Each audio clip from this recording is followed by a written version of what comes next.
November 4th, 1995, 20 years ago today, Israeli Prime Minister Yitzhak Rabin walks down these very steps after a peace rally, a rally in support of his political way. Those are tumultuous days in Israel. The Oslo Accords have just been signed. Some are for it, many are against it. Some are so much so against it that Rabin is assassinated right here after that rally. 20 years after that political assassination, where does Israel stand? Where does the Middle East stand?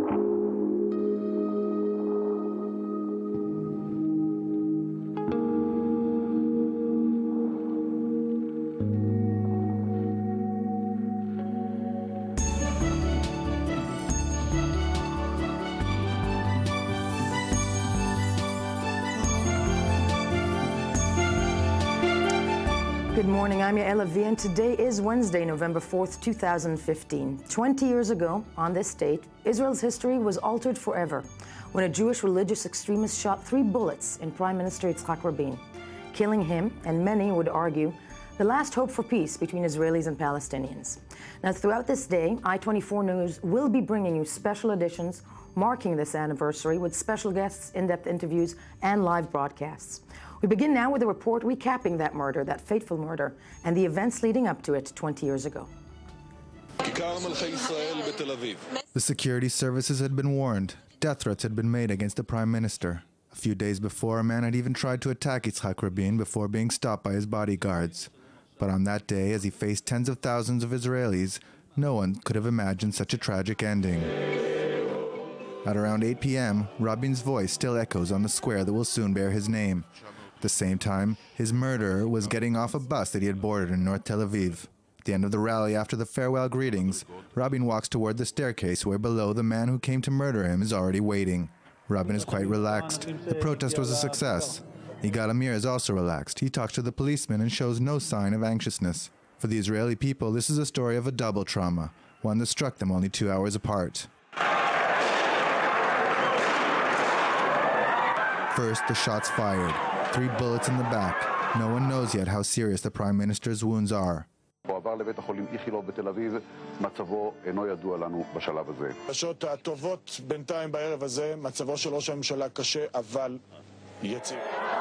minutes after the attack, most Israelis have entered a terrible waiting phase and fear for their Prime Minister's life, as they would fear for the life of one of their relatives after an accident. The songs and the mass rally around Rabin already seem remote. The year is 1995, before the internet, before smartphones, only one screen and the journalist's voice, but they too are in shock. At 9:30, the wait is finally over.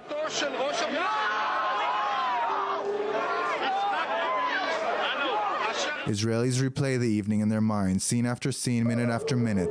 They see the murder happen again and again, frustrated and not being able to change anything.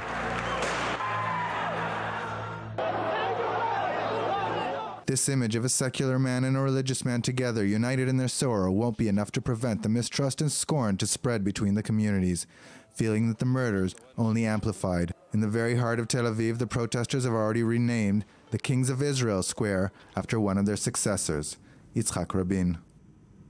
And the man who broke the news of Rabin's death to Israelis is sitting right next to me in studio, senior correspondent and anchor in Israel's Channel 2 television news, Aaron Barnea. I want to thank you very much for being here with us. The news internationally, though, as the incident happened, that Rabin was killed during a peace rally in Tel Aviv, reverberated around the globe. The first media outlet, though, to announce the murder was the BBC. Let's first see a segment of Mr. Jeremy Bowen, at the time, a reporter in Israel, reporting from that time about the murder and its effects. This morning, mourners have gathered outside Mr. Rabin's official residence in Jerusalem. He made the peace process possible because enough Israelis trusted him with their security. For his supporters, he symbolized strength and reassurance, which has now been taken away. Calls for national reconciliation won't last much longer than the immediate shock of the assassination. Israel is a deeply divided country, and it's moving through unknown territory. Jeremy Bowen, BBC News, Jerusalem. Jeremy Bowen, at the time a correspondent from the Middle East, now the BBC's Middle East editor, joins us via Skype from London this morning. Mr. Bowen, I want to thank you very much for being with us. And at the time of reporting on the event, as it unfolded, as we know nowadays, history, was there an understanding, you already being a seasoned Middle East correspondent at the time, was there an understanding just how profound an effect that political murder would have on the process taking place in the region? Well, in the immediate aftermath of it, there was actually a surge in support in the polls for the peace process between Israelis and Palestinians inside Israel. There was a tremendous surge in popularity for it. And when Shimon Peres took over as prime minister, there was a lot of pressure on him to immediately go to the polls, call a snap election and say, we're doing this because we want to continue Rabin's work. Right. But there were a series of blunders from Peres, an intensification of the Hamas suicide bomb campaign, because they wanted to wreck the Oslo process just as much as the Israeli right wing did. And you know, when it came to the elections in 1996, Israel famously went to bed thinking that Peres had just about won, but then Netanyahu won. So I think at the time there was a feeling that initially that the process would continue. But actually, as I said in that report, and I wouldn't really change a word, 20 years on, Israelis really trusted Rabin in a way that they never trusted Peres. And I think that, you know, the Oslo process took quite a long time to die. Right. But it got its fatal illness that night. The fatal illness that night. And there are critics, Mr. Bowen, that would say that in Israel, there's a narrative over the course of the last decade trying to apoliticize the murder of Rabin. The rallies are taking place under the banner of, you know, maintaining democracy. But it was a political assassination. Do you think it affected, I mean, a political assassination that really affected the history of this region? Well, I've done a piece for the BBC website, which I've just actually put on Twitter as well, which says that, to my mind, it was one of the most politically effective assassinations of the 20th century, because Yigal Amir set out with very specific political objectives. And he succeeded in making that happen. Now, of course, you can't say that you can't sketch out with any certainty what the alternative political reality would have been, but it's my opinion. And sadly, we've lost Mr. Bowen there, but as we heard him say, in his opinion, the most effective political assassination of the region. We are joined by Aaron Barnea. I'm going to call you Arla because we're both Israelis. But you were the man that, in the minds of Israelis and the people of the region or the people of this country, is mostly etched with that moment. And I want us to take a look at you reporting live the murder, or actually not the murder, but the moment that the Israelis realized that Prime Minister Rabin is dead. Let's take a look. יצאה ההודעה של איתן הבר, ראש הממשלה יצחק רבין נפטר. יותר מזה, יעקב, אני לא יכול לומר כרגע. אהרון ברנע, בית החולים איכילוב בתל אביב, תודה רבה לך. השעה עכשיו 11:15 דקות. ראש הממשלה יצחק רבין נפטר. אהרון ברנע בבית החולים איכילוב. אנחנו מנסים לחזור אליך. הרבה שנים אני עובד במקצוע הזה של התקשורת, יעקב. מעולם לא העליתי בדעתי שאני אהיה זה שאבשר לך על כך. לא העליתי בדעתי. אבל זה מה שהתבשרנו כאן. והמהומה שמאחוריי היא כבר באמת משנית. I think your last line there, and the ruckus behind me is really irrelevant at this point. Sure. I'm looking at that, and I'm going to state the same thing to you as I asked Jeremy Bowen from the BBC. As far as political assassinations go, how effective was that one?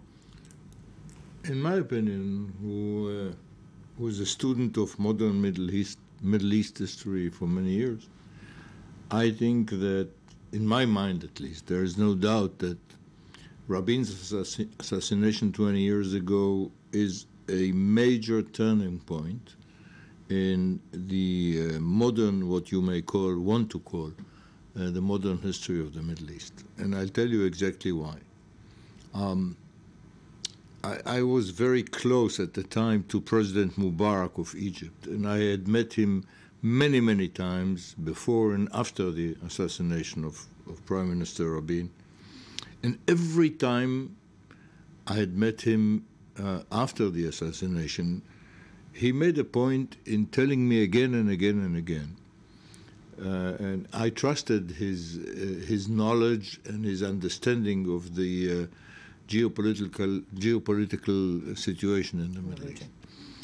He took the effort in telling me again and again that while Rabin was alive as Prime Minister, he was informed daily by both Rabin himself and President Hafez al-Assad of Syria, Assad's father, right. Assad the father as we call him at the time, about the direct underground negotiations that were conducted between the two guys at the time regarding an Israeli-Syrian peace treaty. And he said to me many times, and I've heard it from other sources too, during the years after the assassination, that had Rabin not been assassinated, there is no doubt at all that Assad the father and Rabin would have concluded a peace treaty between Israel and Syria. But that is not enough, because the general estimation of the situation is that immediately after a conclusion of a peace treaty between Israel and Syria, 20 other leaders of Arab countries would have stood in line to sign a peace treaty with Israel. That would have changed the face of the Middle East totally had Rabin not been assassinated.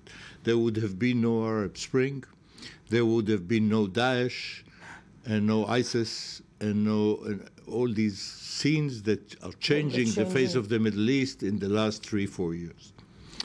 Because the Middle East would have totally been changed with the cooperation of Israelis and the Arab leaders.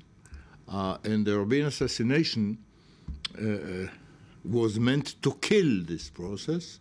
And if we are honest with ourselves, we have to admit that those who wanted to kill the peace process have succeeded. It wasn't just the peace process, but was he the only man in your mind that could have led the people of Israel, convinced the people of Israel to sign deals as such?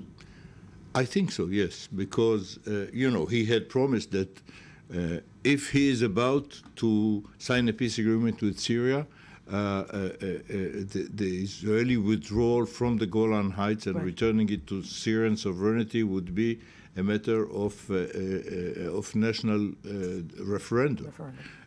He would have been the only one, as he was the only one with on the Palestinian track, he would have been the only one to convince the Israeli public, or at least the majority of the Israeli public, to go along with that line.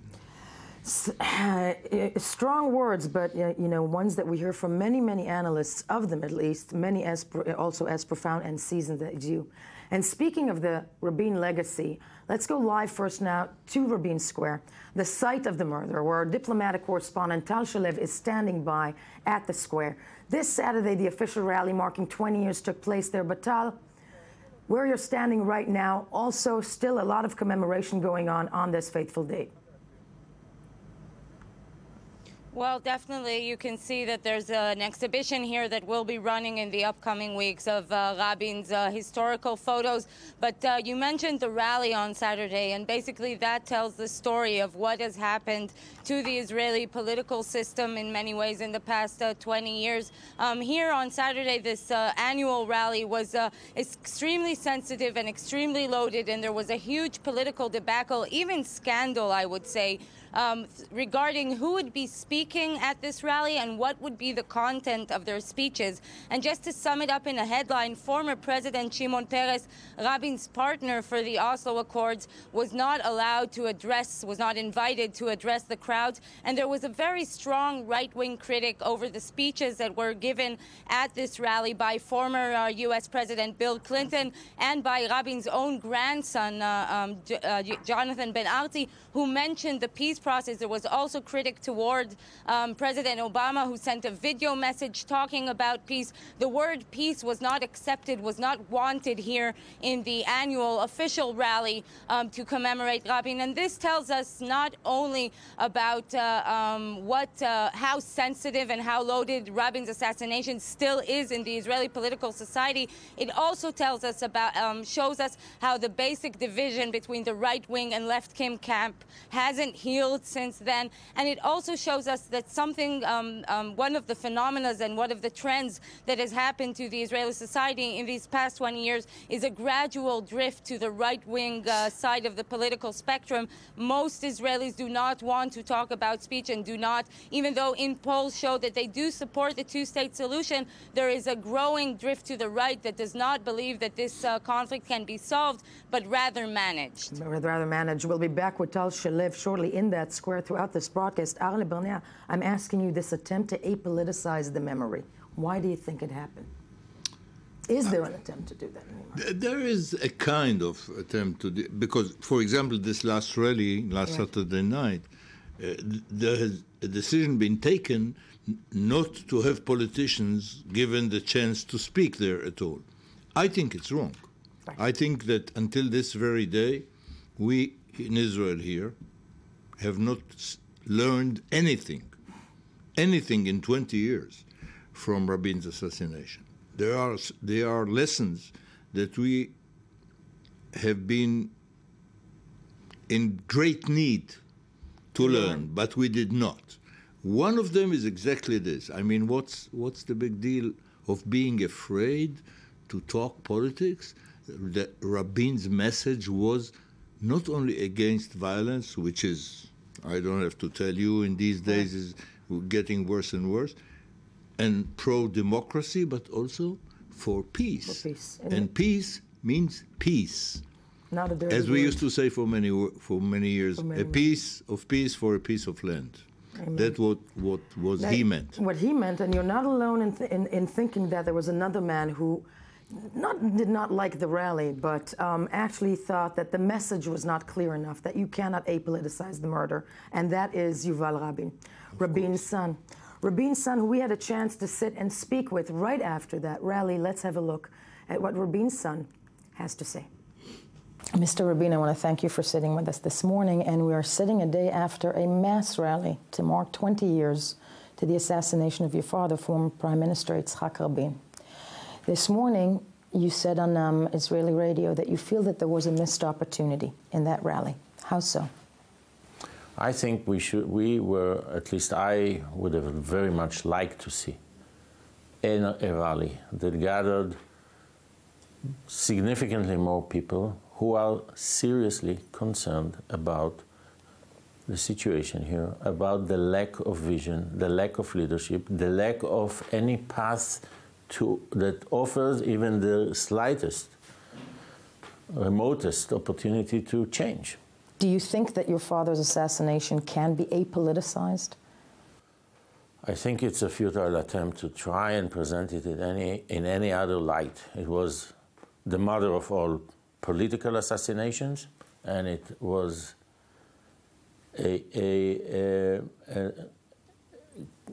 clearly a divided nation, which we still are, a divided nation on a very fundamental issue related to the core of our existence. And we are divided on this issue just as we were before. People are saying that Oslo is dead. Commentators, journalists, politicians, people are burying Oslo.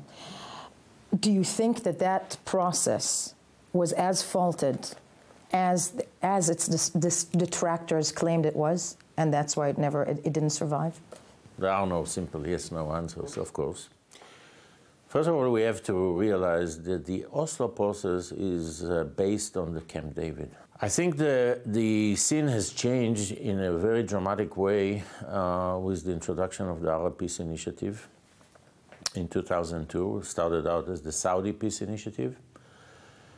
And I fault Israel for never even declining the proposal that was offered by the Saudis initially, and then later adopted by the entire Arab League. I think that both the Arab Peace Initiative, while not perfect and not something that we need to accept it as is, offers an opportunity in combination with the situation, the geopolitical conditions on the ground now. Israel has shown that it can do security coordination with the Palestinians, with the Jordanians, with the Egyptians. We know for a fact that there are other countries in the Middle East who share the same threats, the same risks as we do, and I think this is the most fertile ground to cooperate with the rational Arab countries under the umbrella of the Arab Peace Initiative, come with a counter-proposal, build a new process. Yes, the old process, which was Camp David/Oslo, has proven to fail. I am a co-founder of an organization called the Israeli Peace Initiative that's been working for the last 5 years very extensively. We are proposing a new paradigm, a new process. The end game, pretty much everybody knows. The problem is how to get there. How to get there. And when you say a new paradigm, and that's showing, you know, a sense of hope, but Prime Minister Netanyahu, a few days ago, actually on your father's memorial days within the Israeli parliament, stands there and says that, yes, Israel will forever live on its sword. To ad-lib this, that's an Israeli phrase, that Israel will always, always, always be forced to fight. Doesn't that close the door on, you know, any kind of initiative? First of all, it takes time to educate, to change people's minds. This is a long process. I think the proposition of living on our sword is not something that is very motivating, very conducive to a sustainable future. Specifically, when I'm asked what I think, and hopefully we'll get to discuss, is there or is there no Rabin legacy? If I have to describe the Rabin legacy in one sentence, I think it is to make Israel sustainable. I know what you think your father's legacy is, but do you think that legacy resonates within the Israeli people 20 years on? But I think his legacy, it's not of peace. It's making Israel survive. The survival of this country. Right. Peace is means, not goal. Yeah. He was not an idealist and a romanticist. Very pragmatic, very realist, very determined to do what's good for this country. I think my father's legacy is alive, is a living legacy. And I hear it every day, every hour, almost in every interaction with people. Do you think Israelis are willing to even accept peace as a notion? Not administrations, but the Israeli people. Fairly significant majority of the Israelis, as they've done in the past, will support a government that brings a package. And we all know pretty much what that package looks like. So if we have to deal with discrete items of this package, then of course the Israeli public will decline. But offered in a comprehensive regional arrangement that guarantees normalization with the neighboring countries, opening the economic relationships, coming to the final agreement with the Palestinians, and yes, making compromises, but the guarantees for these compromises do not come just from our bilateral partner, the Palestinians, but they come from the world, from the United States, and from the region, from the Arab partners. When it comes to, the narrative of your father's assassination as well, does it, when we're looking at what the young people of these days know, because the attempt to try and remove the political aspect from it is also felt in education in many ways. I mean, is that something that you think needs to be changed as well before we, move on? Is the narrative of how it's taught, how your father's, murder was taught to the new generation? It's a tough question that, I think that, first of all, like everything, it starts and ends with knowledge. And there's very little to know knowledge amongst the youth on what really happened. What was Oslo all about? What happened? In the Israeli narrative, Oslo is the immediate cause of terror, which is a ridiculous notion. At the end of the day, he was a father and a grandfather. Yeah. 20 years on, what do you miss most about him? I think that for the better part, my father had a very wrong image, sort of perceived as a remote, tough, and the reality is on the contrary. He was a very warm and a very friendly and a very approachable person, and he was a very much a family person and a father and a grandfather all through his life to the very last moment. He was approachable to anyone that wanted. So that's my, and of course, he was a father, so we miss him. There was Yuval Rabin, Rabin's son. Journalist Lili Galili had a chance to sit with Rabin's granddaughter, Noah Rotman, who was the young girl everyone remembers from Rabin's funeral, crying on stage. Here's how she remembers and misses her grandfather. Let's have a listen. My parents got divorced when I was little, and I spent a lot of time at my grandparents, in a remarkable coincidence during opposition years. And my grandfather was at home a lot. He would take me to kindergarten and teach me chess, take us touring, take pictures of us, talk to us and tell us stories of his childhood in Tel Aviv, his mother and father, a lot less heroic and agenda stories. הרבה פחות סיפורי קרבות ואג'נדה. החוויה של לגדול עם מבוגר משמעותי. Because the experience of growing up with a significant adult, full of self-confidence, smart, funny, generous, moral, was so significant for me and gave me a lot. Noah Rotman, Rabin's granddaughter, more of that interview on I-24 News today. When we get back, was Rabin's assassination indeed the nail in the peace process coffin? An incitement then and now, a closer look. Stay with us, now the news.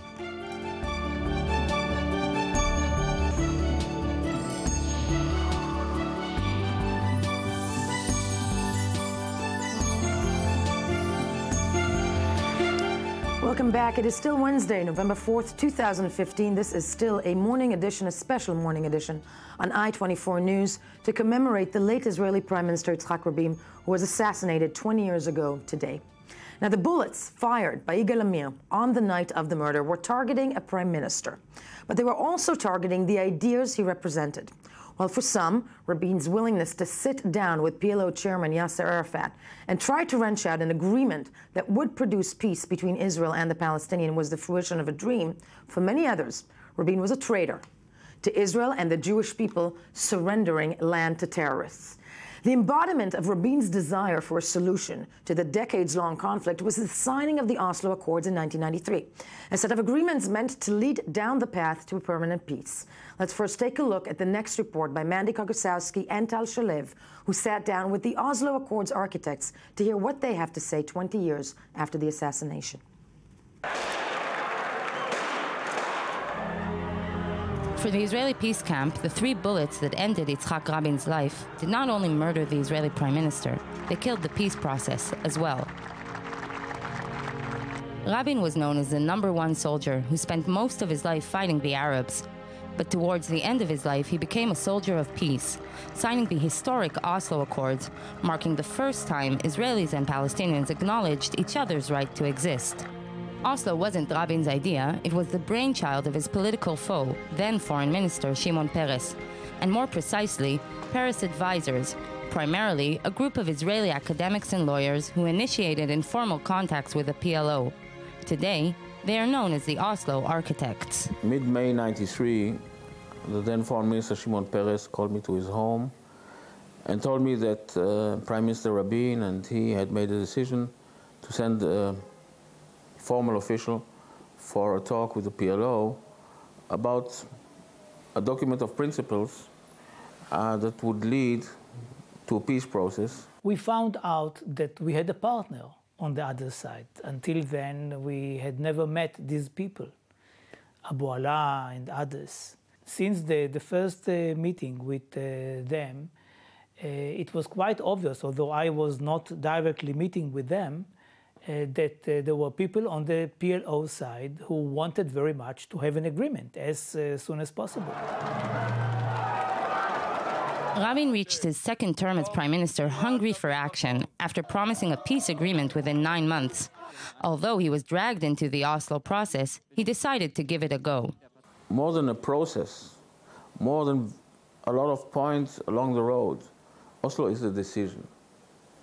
Oslo is a courageous decision by the late Prime Minister Rabin and by Shimon Peres, not only to put an end to a conflict of 1 century, which is very difficult.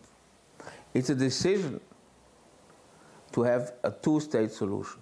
You have to understand Rabin thinking. It is essential for Israel to develop what we call the 3-circle strategy. The 3-circle strategy means that we have an understanding with the Palestinians, that because we have understanding with the Palestinians, we create very close relations with Egypt, with Jordan, with the neighboring countries. And this makes it possible for us to work closely together with the United States in order to defend ourselves against threats that come from Iran, Pakistan, and the third and the other circle. The agreement reached its public climax on September 13, 1993, at the White House. Rabin shook hands with Arafat, but there was no love there. It was a dramatic paradigm change. Arafat was a well-known terrorist and for years was a forbidden partner for dialogue. They hardly agreed on anything, but they had one thing in common, that this is a national conflict that needs a national solution. In other words, 2 states on the same land. So even if there are differences of narratives, you can create a future narrative that is positive. Rabin understood that we are the senior partners with the Palestinians. We have to develop a partnership of confidence, even if this is a difficult partner. The golden years of the Oslo era were short. While the leaders were marching toward an agreement, fear and terror flooded the streets. A wave of Palestinian terror attacks inflamed the Israeli public, significantly eroding support for the accord. On November 4th, 1995, Rabin was shot dead at the end of a rally in support of the Oslo Accords in a culmination of Israeli right-wing dissent over the agreement. The assassin, Yigal Amir, stated clearly that he wanted to stop the process that was killing Jews. The enemies of peace is what brought terror from the Palestinian side, and the enemies of peace is what brought the assassination of Rabin. Then, on the 4th of November, 1995, the feeling was that, yes, he succeeded to kill the prime minister, but he could not kill the process. So the feeling then, after his assassination, was not that everything stopped, but the other way around, that it will continue, that it is our role to continue it, and that there will be a very big support for the continuation of the process. Only now I can say that these 3 shots were the ones which stopped the process for decades. Oslo was supposed to be an interim phase of 5 years and was supposed to lead to a final status agreement that would establish a Palestinian state. 2 decades after the assassination, no Palestinian state, thousands of people killed from both sides, and the peace process is gasping its last breath. The Oslo architects, however, still have hope.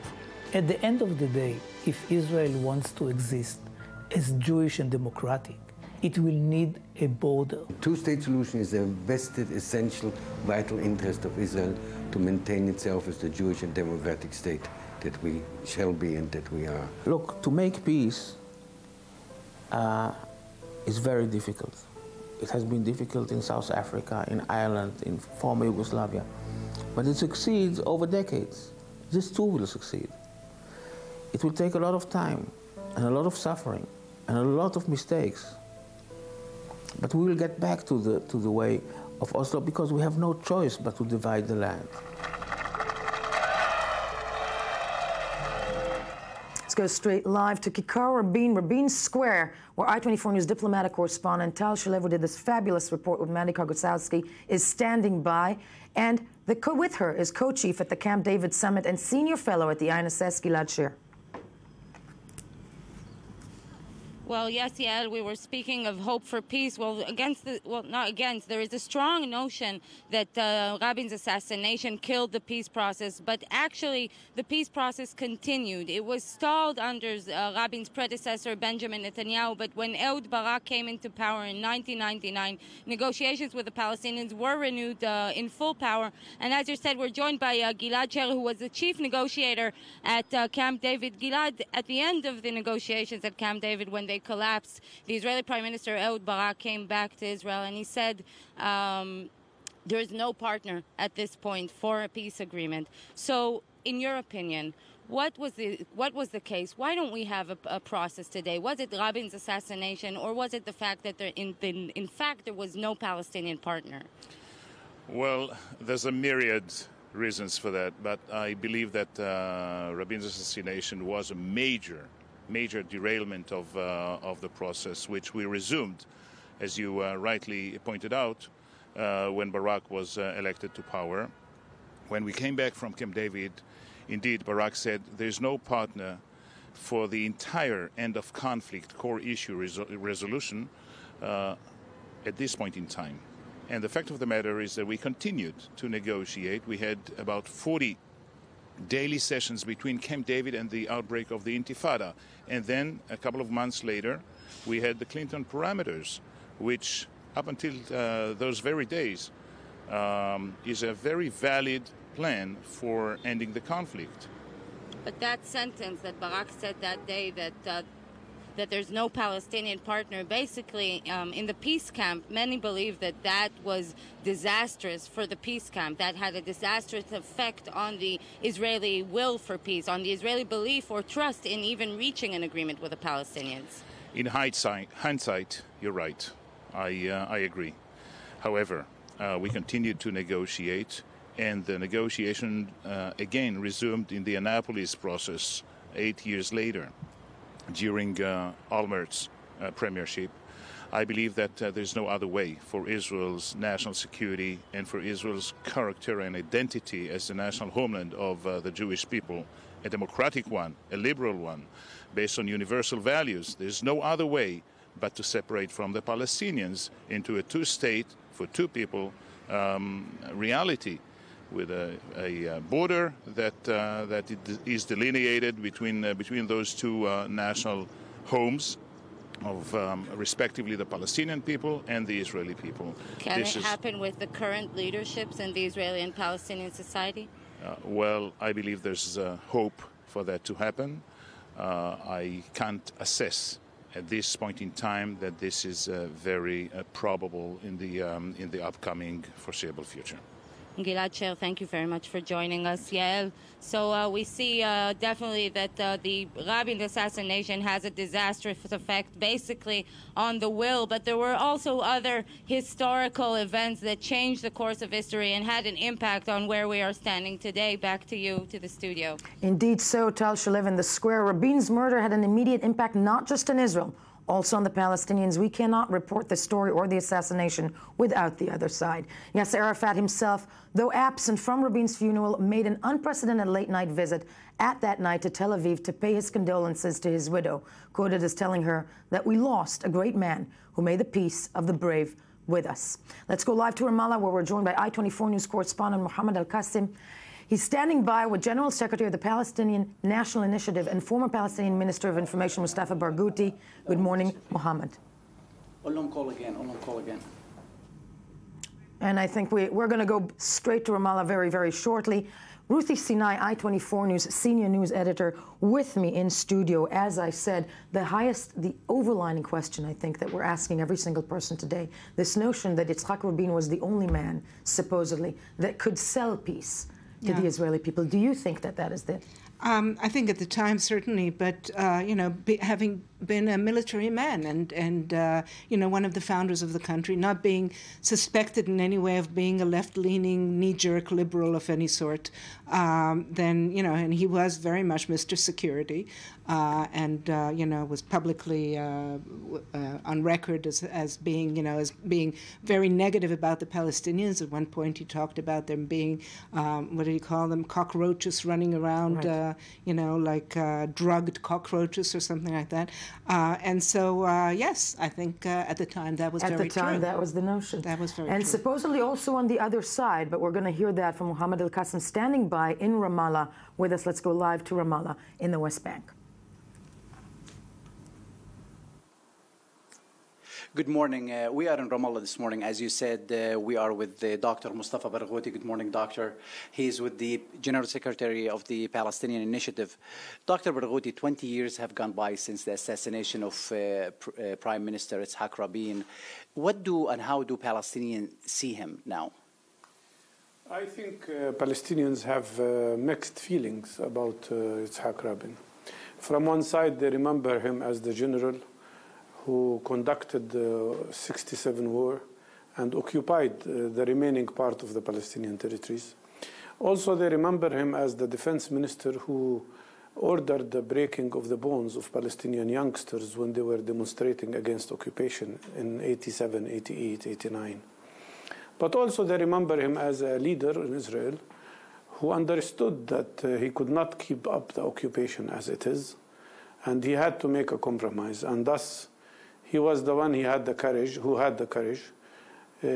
to ask and engage in a peace agreement, regardless of the fact that even till his death, he never accepted the right of the Palestinian people to have their own complete independent statehood. Well, speaking of his characters and knowing what we know now, what does it take? What's missing from the current leaders of Palestinians as well as Israelis? And let's talk about Israeli leaders. What is missing from making certain brave, as many described Rabin's steps to making peace with the Palestinians? What's missing from current Israeli leaders to take this step forward? When Rabin was alive, there was a peace camp in Israel. Today, there is no peace camp in Israel. And this is the first factor that is missing. Even the opposition in Israel is asking for more violence and more oppression of the Palestinian people. Rabin was assassinated and killed by a Jewish Israeli who was incited to do so. And the man who led the incitement against Rabin was Bibi Netanyahu, the Prime Minister of Israel today. The problem with Israel that because it is benefiting from occupation, it turned into a country that is practicing racism and apartheid against the Palestinian people, whether they are Israeli citizens or occupied by Israel. And in my opinion, this system of racism and apartheid and occupation, which has become the longest occupation in modern history, is possible because of these extremists that run Israel. Dr. Barghouti, I thank you very much for your time. Back to studio with Yael. Thanks a lot. Okay. And we are going to be back right shortly with this special First in News. Stay with us.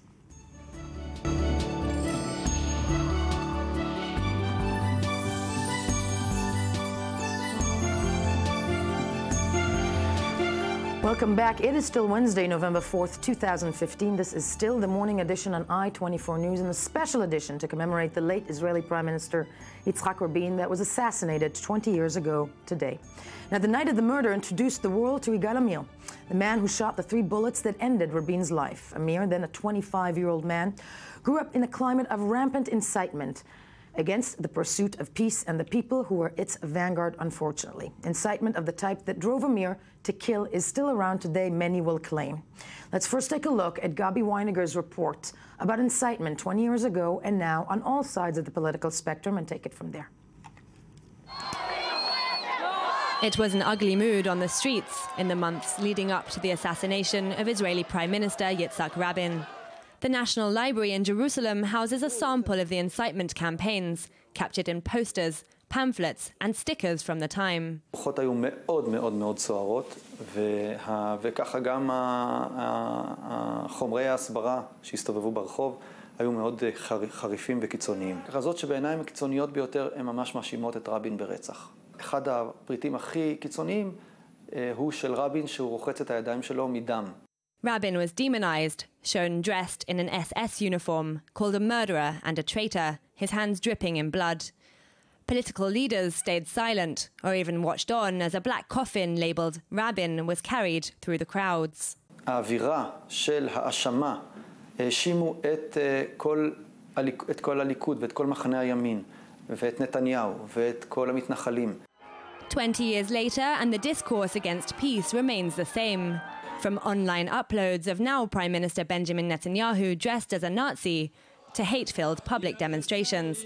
Now there are even more platforms to voice national frustration. אם אנחנו מסתכלים היום על הרשתות החברתיות, אנחנו מוצאים ממים ואנחנו מוצאים פוסטים הרבה יותר קיצוניים ממה שהיו אז. אבל אז זה באמת היה חסר תקדים. Public sentiment among both Palestinians and Israelis is still burning hot. The region has been engulfed by a fresh wave of violence sparked this time not by a push for peace by political leaders, but by perceived incitement over Jerusalem's Al-Aqsa Mosque. Again, the public on both sides are disillusioned with their leaders and filled with mistrust for one another. الوضع الاحتلال كل يوم بدهم يضلهم يقتحموا الأقصى وبدهم يضلهم مسكرين على الكرة العربية بالشكل هذا ولا عمره راح يهدى ولا عمره بالعكس راح يزيد الحقد وراح يزيد الكراهية. To demonstrate against the government because the incitement that we believe comes from our side and not only from the Palestinian side.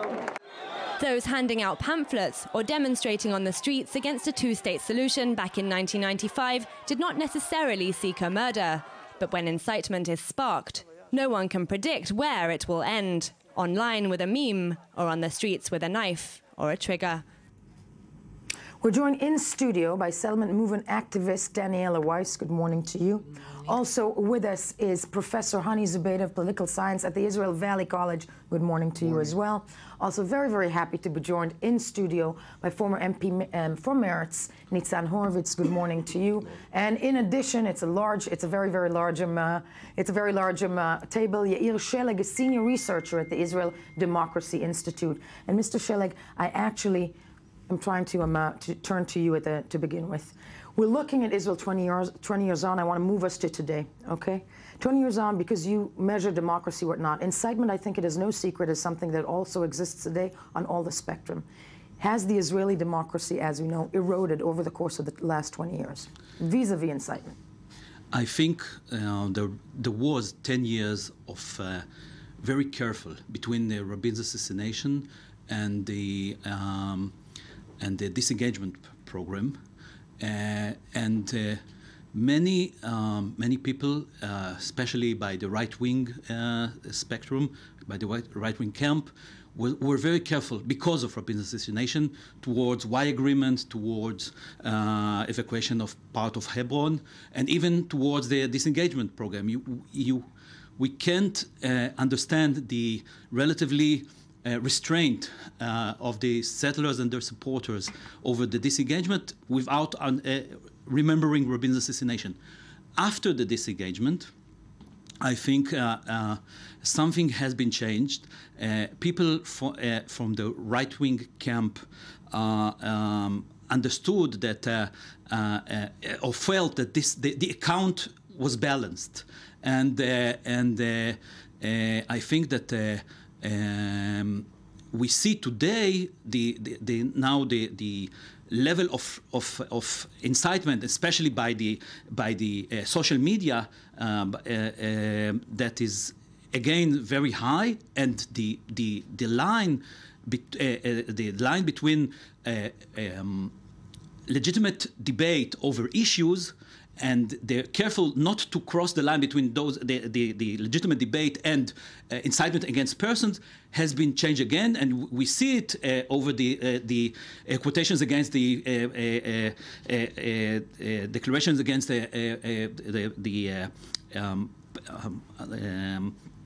Supreme Court Judge Uzi Fogelman. That we're looking at. Dr. Hani Zubaydah, judging from social trends, and if we're talking about social media and whatnot, incitement, almost the same thing to you, from 20 years on, then today, we're looking at a very violent wave that has recently just subsided a little bit in Israel and in the West Bank in terms of, the wave of stabbings, but also the wave of, people would call it, and journalists have deemed, incitement on both sides. Where do we stand on it within the Israeli society? Well, the amazing thing is that the incitement has completely changed direction. Instead of inciting against leaders of the left, now the extreme left is inciting against leaders from within the camp. Yeah, well, let's look at Benjamin Netanyahu, who's being criticized by extreme right people, let alone the fact that most of what happens within the extreme right circles is a notion of incitement against Arabs, against the Palestinians, against left, which are being coined in derogatory terms, and I don't want to get into the terms, but they're being considered as extremist, hallucinating, anti-Semitic, anti-Jewish, anti-Israelis, and so on and so forth. And the thing is that if in the past we would used to see that in rallies and in various groups, today we see that out in the open, in the media. It has become what we call the common discourse. It is well embedded in the Israeli society, and everything is going on smoothly. The thing is, I do agree with my colleague that 10 years after the Rabin murder, there was a lot of confusion. And the one thing that we need also to stress out, that it wasn't all the right. You cannot really see the right as one cloth. It is being combined from different fabrics, and it is important to say that there are different strokes within the right. Benjamin Netanyahu, with his well-known Bar Ilan speech, when he argued 2 states for 2 people, that was the point when the extreme right turned on him as well. And Daniela Weiss, I think, and I'm not going to put you on the spot, but actually I am going to put you on the spot. Here's the thing. In spite of being careful. Being very, very careful. But that said, you represent the settler movement. The community was very much under scrutiny after the Rabin assassination, because we cannot disregard the fact that many of the right-wing rallies at the time were very insightful against the way of Rabin. We saw the pictures, we saw the images, which sadly today we're seeing on other politicians in many ways. When it comes to the Rabin assassination, should there be a reckoning within the extreme center-right about what happened back then in those 20 years, and are we seeing the effects of it also today? You have been using in this interview the word incitement so many times, and at the same time we are within a discussion about democratic reactions and values. There is no legitimacy for you to use the word incitement. Why? Well, I'm explaining. When you use the word, when you refer to demonstrations of one side, because I can instantly take the example of sitting at Begin's apartment and calling him killer, killer, killer, רוצח, רוצח, רוצח, רוצח. Killer, yes. That was... I did. No. Sitting at Begin's apartment? Sitting at Begin's apartment. Not, I never. No. I never. Let me clarify it for our spectators that the left, the Peace Now, were when it was the time of the long time of the Lebanon war, I called him killer. You wouldn't use the word. I'm speaking directly to you because you're the manager of this. Some will say yes. So it's not incitement. Now, another thing that I want to say: the first picture you presented here, Rabin in Nazi guard is incitement. Okay, and here the other flow. The first picture you showed here, a coffin with a hand. A coffin with a hand on it. Just a second.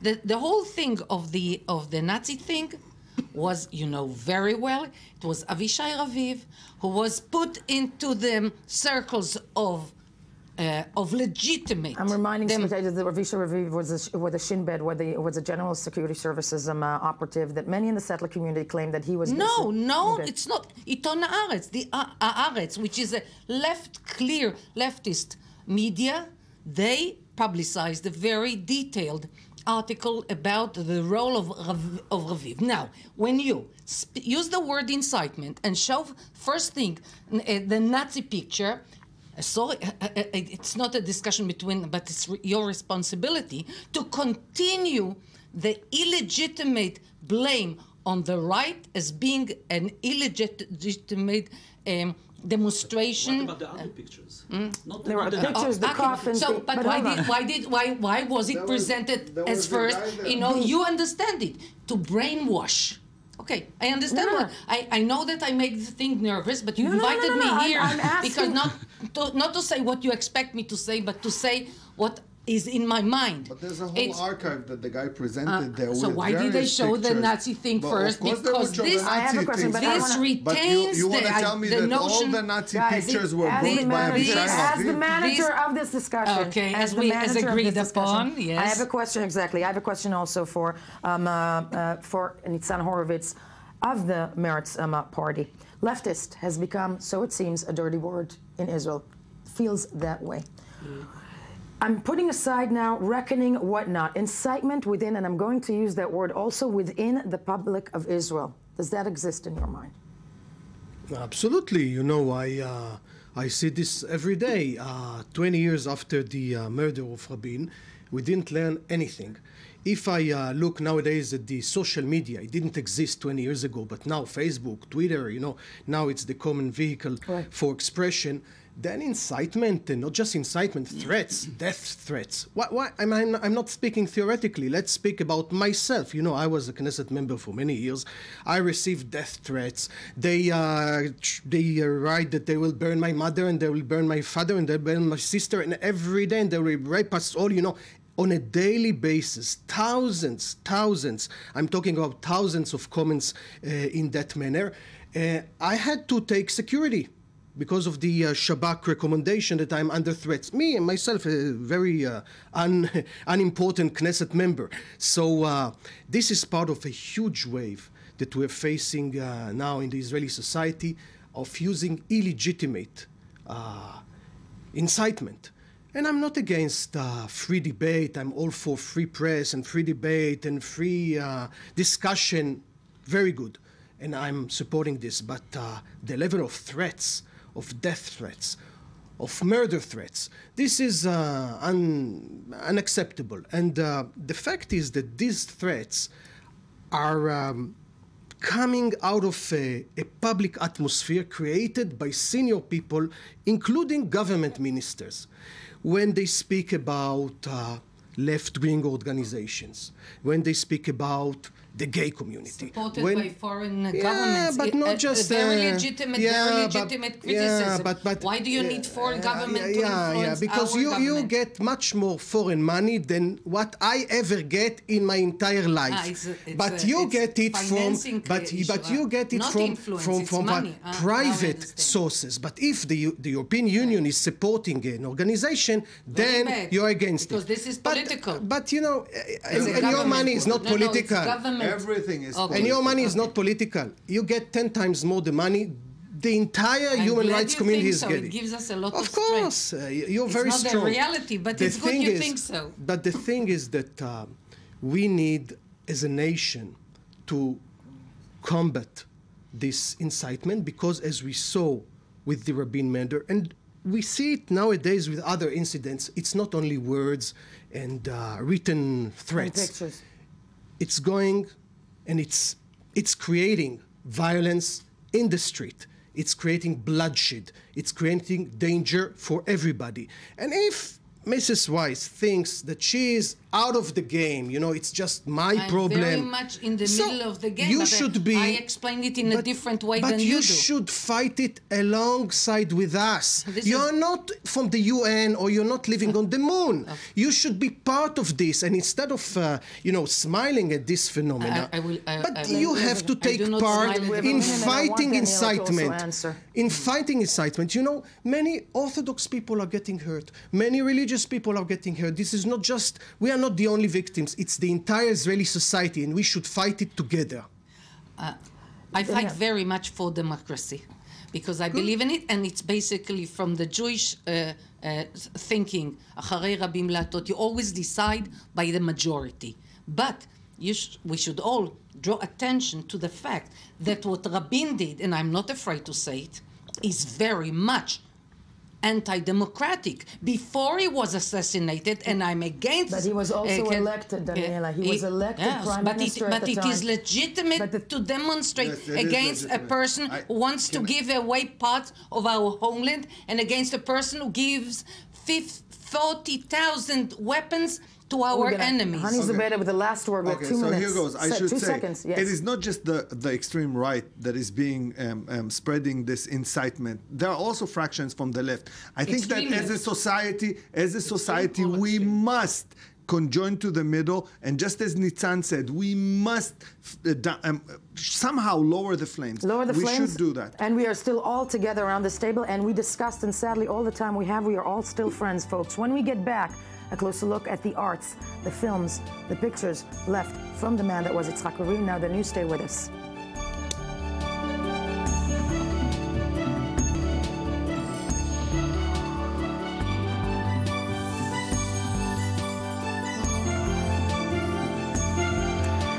Good morning, still with us, I-24 News on this November 4th, 2015, 20 years on to the Rabin assassination.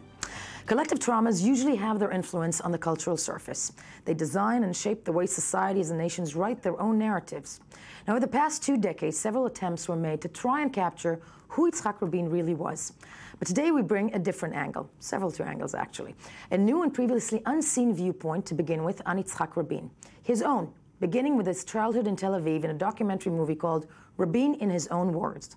Follows him through his teen years at the Kaduri Agricultural High School, his early days in the Palmach, his military career in the IDF as commanding officer, and later chief of staff, and his political career as diplomat, prime minister, opposition leader, minister of defense, and prime minister once more. Very happy to be joined in studio also by the director and editor of that documentary film, Rabin in His Own Words, which was also won Best Documentary at this year's Haifa Film Festival. Erez Laufer, I really, really want to thank you for being here. I think the thing that's struck me most with your film is the fact that it is Rabin speaking from beginning to end. And before we start, I'm going to put you on the spot, and let's take a look at a clip of that movie. מה הילדים שלי מרגישים? קשה לי להגיד.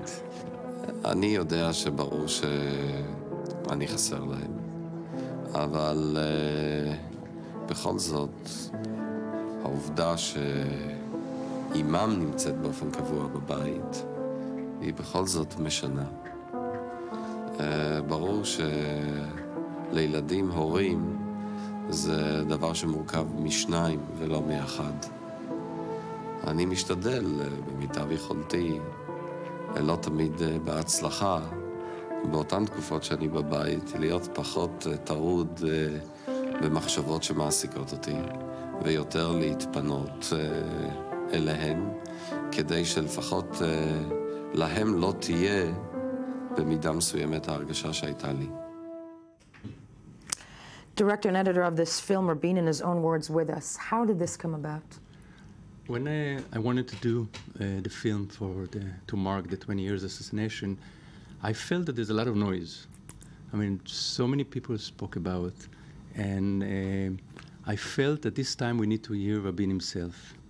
I think we heard enough from the people that loved him and the people that were happy he got murdered. And I think they're making this film, it's a message by itself, that his voice is still can be heard and should be heard. It should be heard. The noise is something that I very much agree with you. I think that the memory of Rabin, and I'm asking you as a filmmaker, not just his voice, but when it comes to this film, the memory of Rabin, where do you think it stands this time in Israeli society? I think that actually even myself, that I was born in Kaduri and I knew about Rabin, I never got... and Kaduri, just reminding our viewers, the place where Rabin also went to school, yes. And I think I never even knew myself. I never read Rabin letters when he was 15 years old. I never read a letter when he was 20 years old. How did he feel when he was 31 years? And also when we, for example, the clip we just saw, how he felt as a father. And the most important line, it was the last one, I don't want my kids to feel like I used to feel as a kid. because his parents in the 30s were civil servants. Right. They were always out and fight in behalf of the workers of Tel Aviv and the birth of the nation. Right. And he felt very much, it was kind of a pain for him because he lost his mother when he was 15 years old. So it was kind of, and making this film is understanding the person. And I know that I start showing this film. What did you understand about him from making this film? What is your personal, enlightenment, so to speak, about the man? I think it divided to two things. If I start on a personal level, I feel that I got to know a person that always stick to his truth. He's very sensitive. And actually, when you listen to this recording, it's from 1967. His voice is tender. It's before he got hold from cigarettes and all that. And wars. And wars and et cetera, et cetera. And I think also in the political level, when you follow his route from 48, you find a very consistent vision. Right. And the film also represents some very unheard tapes. Which he already said in 73. I will go back to 67 border in order to make peace. If people don't know, let's take a look at the following clip also from Rabin in his words. לו הייתה אפשרות ריאלית, עם אחת או יותר ממדינות ערב, להגיע לשלום אמיתי, אני הייתי בעד פשרה, ואולי אפילו פשרה מרחיקת לכת. אם היה מדובר בשלום נפרד עם מצרים, הייתה יכולה לקבל משהו קרוב ל-67. הייתי מוכן ללכת רחוק מאוד. הוא לא רוצה לדבר איתי. הוא מדבר איתנו דרך הטלוויזיה והרדיו. אני אציג לו את השאלה בדרך זו. אם אכן אתה רוצה שלום, תנקוט בצעד ממשי ונשב יחד. כשתכלית הישיבה, תכלית ההידברות, הוא שלום בין מצרים וישראל.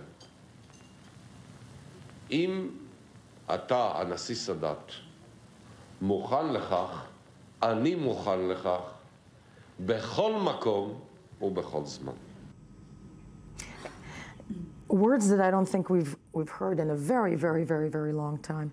No, and we missed that. We definitely missed that. Looking at his voice and the changes, the last recordings that are used in the film, what did you sense at the end? I mean, it's a very tough question because now when you see the film, it's kind of clear that they're going to kill him. Because you see all the evidence were there. Because we have the story already, right? No, but also you see that 2 years before we saw the sign, they're going to kill it. They kill him. I sensed that in the end, he was still stubborn. He didn't give up. He was still true to his way. Erez Laufer, the film is in his own words, Rabin in his words. It's a remarkable undertaking. It's a fabulous documentary that I urge everybody anywhere around the world to see. You're locked in studio with us because that's what we do to people. My next guest, is a living example to the mediating role that music can have between foes. Noah, world-renowned singer, known in Israel as Achinoam Nini, around the world as Noah, and that's how I'm going to refer to you. He's Israel's leading international singer-songwriter with Gildor, her partner for many, many, many years. Share the stage with superstars such as Sting, Pat Metheny, Quincy Jones. I'm building you up. But other than that, Noah has collaborated with numerous artists in the Arab world. She's very active on the public board and of Al-Fahim Museum of Art, the Arava Desert Institute, and on coexistence, I think, in art is Noah. I'm very happy to have you here with studio, singer-songwriter. I want to ask you the following thing. You are a woman that, we just had a discussion before this item in the studio, that being identified with the left has become a dirty word over the course of the last several years. Yes. Do you feel that in the fact that, and it's a rhetorical question, in the fact that you push for coexistence, you sing for coexistence, you put art out for coexistence, where does that put you in Israel nowadays? Well, most unfortunately, Israeli society has become very polarized. There is violence, both literal and verbal, an undermining sense of aggression at all times. There is a lot of hatred and racism. There's fear. Fear has been instilled in our hearts from the top down, from our political leaders, from our religious leaders. We are a society in paranoia. That is not a good place for art to flourish. Art is freedom. Art is courage. And that is how I see the artist's role in society as well. I think an artist should be a leader in society and not a follower. Should set an example for different perspectives, for more courageous thinking and action. And these have always been the artists that I've admired from childhood, and I try to follow that example. Have you faced hatred from audiences? Have you faced condemnation? Yes. Throughout the world, actually, not only in Israel. Because unfortunately, it goes both ways. Outside of Israel, we're experiencing a boycott movement, a cultural and academic boycott and economic boycott. This boycott reaches everyone and everything, including people who are protagonists for peace, such as myself. That is why I'm against the boycott. I don't think that it's going to achieve peace in any way. So there are demonstrations against me and attempts to hurt me outside of Israel by that boycott movement. Inside Israel, there are attempts to hurt me from people who just don't agree with what I'm saying and think that I should be silent, which I, of course, have no intention of being. We're very happy about that. Yes. Us, yeah. Thank you. I must say that one of the pinnacles of our activity in this sense was the collaboration with Mira Awad in the Eurovision of 2009, where we had the chance of representing Israel with a song in Arabic, English, and Hebrew for the first time in Israel's history.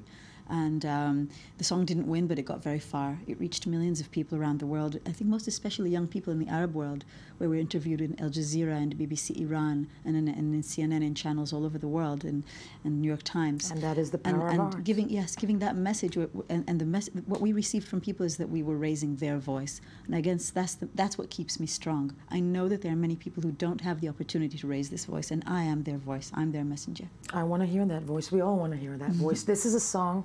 Tell me about the song. Well, this song we're going to perform is from our latest album, which is called Love Medicine, which is what I think the world needs more than anything. It's a song by Gilberto Gil, the great Brazilian artist, which we love. Gil and I actually translated it to Hebrew. And in this song, for whoever does speak Hebrew, there is reference also to the murder of Yitzhak Rabin, even though in the original song there was something else, but we asked permission and received it from Gilberto Gil to mention this incident. Noah and Gildor, this is the song, Shalom.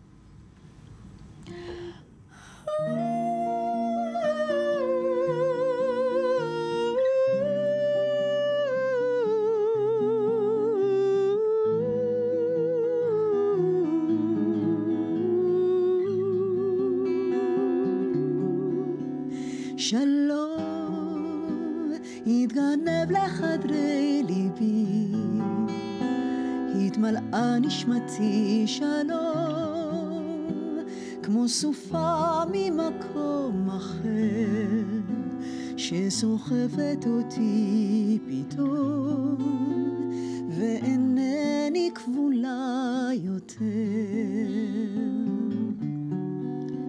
שלום רבבות בכיכר העיר, ירייה באוויר פתאום, כבר שנים לא קבע הנר, אך ליבי מבקש יותר, לא ישקוט עד יבוא שלום. והנה אתה והנה אני, רגע של תקווה,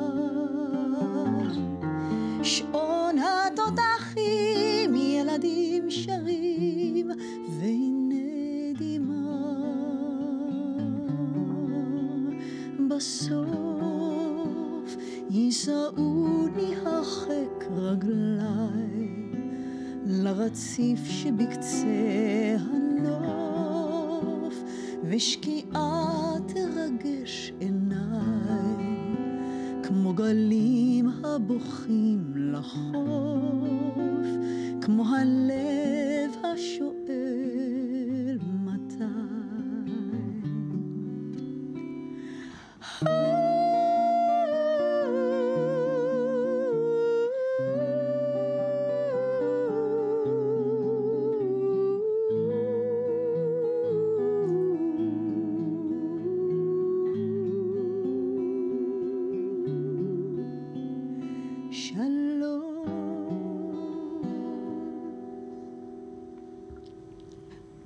I don't want to say a word after this. Thank you. No, it's the most beautiful, beautiful rendition. And yes, for those who speak Hebrew, the line in it of the shot in the square is a terrifying one. And specifically at this point in time, to finish our broadcast, I'm trying not to cry myself. Yeah, it's a very emotional day for all of us. Not the most professional thing to do, but Noah and Gildor, I hope you continue for many, many years to carry that message. We will. And I want to thank you very much for being with us this morning. Thank you so much. And Els Laufer, I wish I had the availability to make a film like yours, but phenomenal. This was it for our broadcast this morning. Stay with the channel. I-24 News today, giving you insight into 20 years. It's a sad anniversary of the assassination of Yitzhak Rabin. Now, the news of the day. Stay with the channel. Thank you for being with us.